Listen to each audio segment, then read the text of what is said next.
Hello दोस्तों, shining bright YouTube channel में आपका स्वागत है। दोस्तों, हम जैसा कर्म करेंगे फल भी वैसा ही पाएंगे।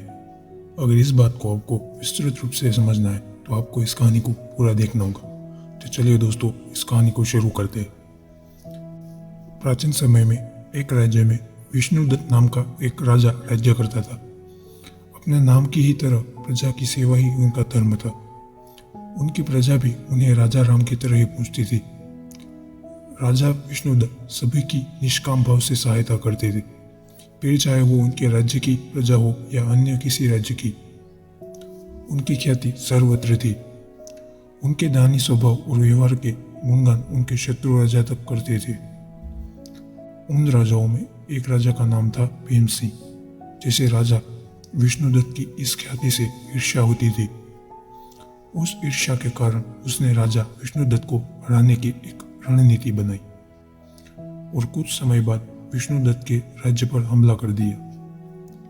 भीम सिंह ने जल्द से युद्ध जीत लिया और विष्णुदत्त को जंगल में जाना पड़ा। इतना होने पर भी विष्णुदत्त की लोकप्रियता में कोई भी कमी नहीं थी। हर जगह उनकी बात चलती थी, जिससे भीम सिंह को चैन न था। उसने राजा विष्णुदत्त को मृत्युदंड देने का फैसला किया। उसने ऐलान किया कि जो भी राजा विष्णुदत्त को पकड़कर उसके सामने लाएगा वो उसे 100 सोने की दिनार देगा। दूसरी तरफ राजा विष्णुदत्त जंगल में भटक रहे थे। तब उन्हें एक राहगीर मिला और उसने राजा को पूछा, भाई, तुम इसी राज्य के लगते हो, क्या तुम राजा विष्णुदत्त के राज्य का रास्ता किस तरफ है वो बता सकते हो? राजा विष्णुदत्त ने पूछा, तुम्हें क्या काम है राजा से? तब राहगीर ने कहा, मेरे बेटे की तबीयत ठीक नहीं है, उसके इलाज में सारा धन चला गया। सुना है राजा विष्णुदत्त सभी की मदद करते हैं, सोचा उन्हीं के पास जाकर याचना करूं। यह सुनकर राजा विष्णुदत्त राहगीर को अपने साथ लेकर भीमसिंह के पास पहुंचे। उन्हें देख दरबार में सभी अचंभित थे। राजा विष्णुदत्त ने कहा, हे राजन, आपने मुझे खोजने वाले को 100 दिनार देने का वादा किया था। मेरे इस मित्र ने मुझे आपके सामने पेश किया है, अतः इसे वो 100 दिनार दे दी।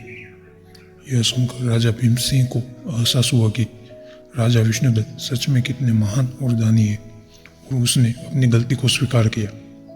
साथ ही राजा विष्णुदत्त को उनका राज्य लौटा दिया और सदा उनके दिखाए रास्ते पर चलने का फैसला लिया।